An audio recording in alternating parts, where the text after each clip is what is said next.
they got one that they were more than happy to fulfill.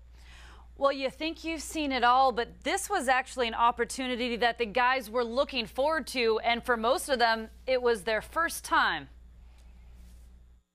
I think a lot of us are guilty of taking a few of the liberties we have over here for granted, and when you see military personnel like that, it just kind of hits home and reminds you of who the true heroes really are.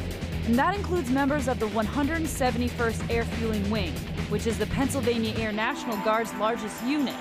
Before catching a flight to the West Coast yesterday, the Penguins met with Tech Sergeant John Blinky and his crew right in front of their refueling plane that also represents the Steel City, wherever it may go. Really neat experience. Any way we can try to support our troops in that way, it's an easy thing for us to do and something we're very proud to do. So it was pretty neat to have the city of Pittsburgh and the Pittsburgh Penguins represented that way. For the Pens, this was a unique opportunity to really show their appreciation for the men and women who put their lives on the line. I haven't had the opportunity to be in one of the big transporters, the Canadian transporters before, but it didn't have a picture of the team I was playing for on it. That's pretty special, having all 3 cups and the city of Pittsburgh paint on the side of it, and to know that our autographs are now on the side of that plate is something pretty special. Sometimes it's tough. People, get going on their everyday lives. They forget,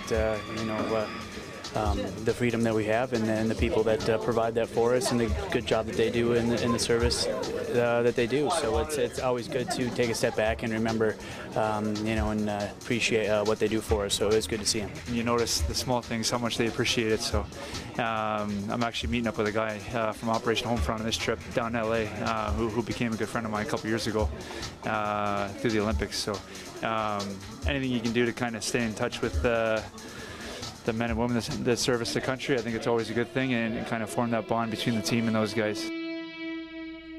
I really feel that Matt Niskanen made it best known when he said the true heroes, and that's what these guys, when they spent that morning, not only did they sign the plane, but they hung out with the family and really got to take in an opportunity you don't get to do every day. But if you play NHL hockey and you play in the city of Pittsburgh and they want to honor you, well, then the Penguins wanted to give back for sure. Yeah, great story, no doubt about it. Thanks, Lacey. All right, it's time now for tonight's Westminster College Advantage, and the advantage tonight for the Penguins will